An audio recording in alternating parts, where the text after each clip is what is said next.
can see there's this main figure up in the center. His name is Padmasambhava. And Padmasambhava literally means born from a lotus. And there's this idea that he had a miraculous or semi-miraculous birth, or he was literally born from a lotus. Another name for him is Guru, Rinpoche. Rinpoche is a Tibetan term.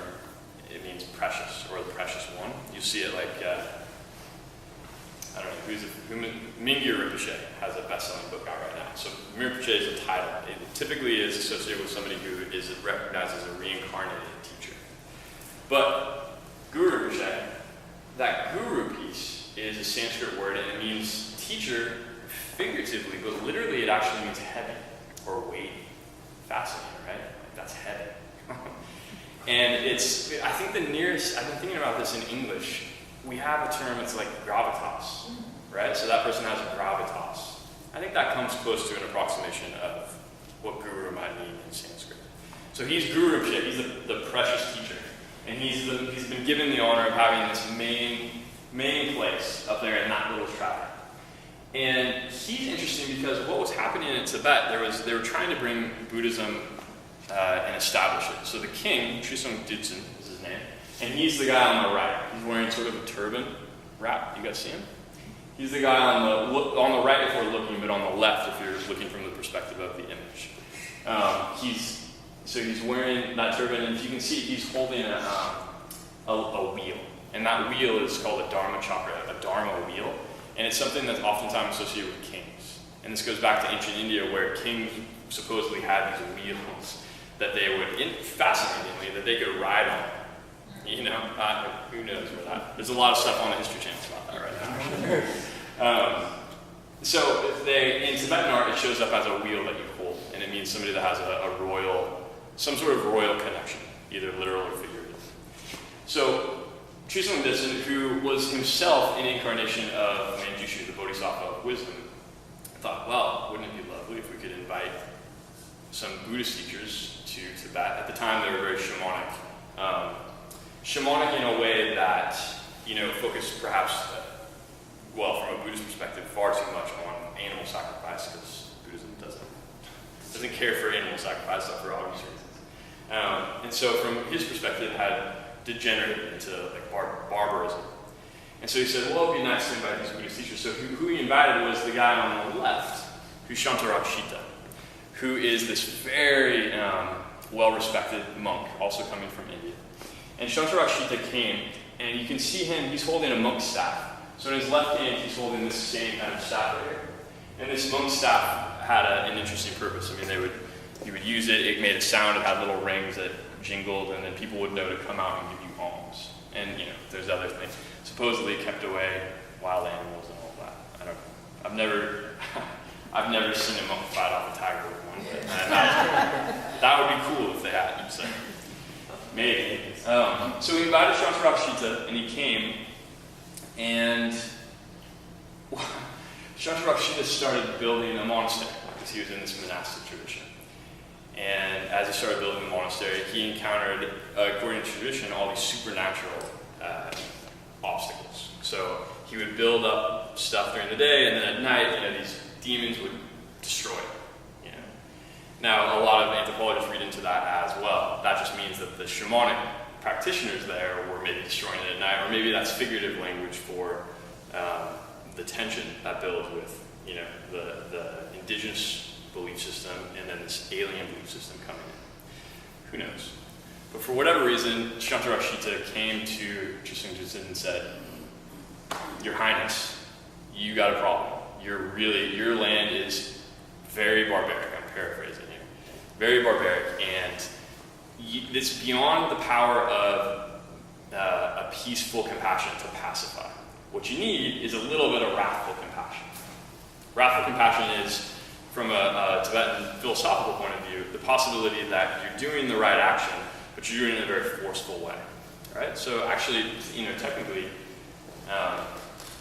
we won't get into discussions about pacifism and what that might mean, but there's this idea that you can, through specific mantras and through specific practices, you can affect change in a much more quick way than simply through the peaceful means. So, he invited Padmasambhava, the lotus-born guru, known as Guru Rinpoche, but not just yet. And he came, And according to the story, which is a great story, the king is there, you know, to welcome him. And Padmasambhava comes up, and the king doesn't bow. And Padmasambhava doesn't bow. And everybody's kind of holding their breath, like, what's going on? Who's going to bow to whom? You know, it's the clash of the Titans. Wasn't out of ego, just it, you know, what's proper, essentially. So finally, after this few beats, Padmasambhava raises his hands up as if to bow, not just to bow, to do a full prostration. So he raises his hands up like this, getting ready to go on the ground. And as he does that, fire shoots from his forearms and burns the silk that the king is wearing. It was a white silk. And the king takes a look at this singed silk, takes off a remnant of it, and then places it upon Padmasambhava's neck and ends up doing the bow. Now that's where we get the, some of you have seen this tradition of the kata, and it's a white scarf, oftentimes out of silk, that Tibetans will give to each other as a sign of respect. So that's the legend behind where that came from. Probably more likely that it came from Tibetans not having flowers. It's very high in Tibet, and flowers are in short supply. In India, garlands are often made out of flowers. So that maybe is more likely, but I prefer this story much better. Goji berries. What's that? Goji berries. Yeah, goji berries. Yeah, goji berries actually only grow in a particular area, not in the far west. But yeah, that would be a good little goji berry necklace. Take some time. Now, the interesting thing is the teacher, Padmasambhava, then went on to give teachings to both Shantarakshita, who was a monastic practitioner, as well as the king. And so, if you read into that description of the king meeting the enlightened sage, what we're really talking about is who sort of wins out in the battle, so to speak, of spiritual power versus temporal power. You have ultimate temporal power, the king, there's no one higher. And then you have the spiritual person, and if you read into the story, spiritual power wins. So that's why you see the spiritual teacher is higher than the king in that tribe. Now, a somewhat more obvious description of that has to do with the specific school of Tibetan Buddhism. So depending on how you count, the very traditional method is there are four main schools of Tibetan Buddhism. The first being the Nyingma. Nyingma just means the old school, the ancient school. And they're the first wave of transmission. So those three figures, while absolutely sacred and venerated in every tradition, all of the four main traditions, or five, depending on how you count it, are still holy and special and sacred in worship, but they have a very central place within the Nyingma, the ancient school, the old school tradition. So it's fascinating because Tashi, and you can talk to him later, maybe offline about it, what he's done is he's taken the main three teachers of every school and arranged them. So each corner has the main three teachers, the founder of the lineage, on top of the two main disciples of each lineage.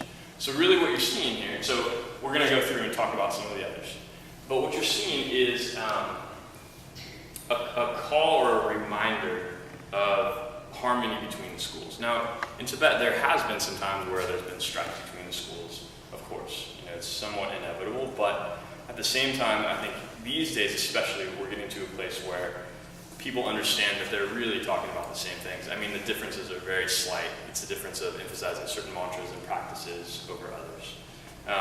So what Tashi has done so brilliant is he's arranged all of them, these four, around the central figure of Shakyamuni. And it's sort of, so when I see this as a practitioner, as a teacher, I think, oh yeah, it all goes back to the Buddha, to Shakyamuni Buddha. The differences may be there in variation, but actually the root goes back to Shakyamuni.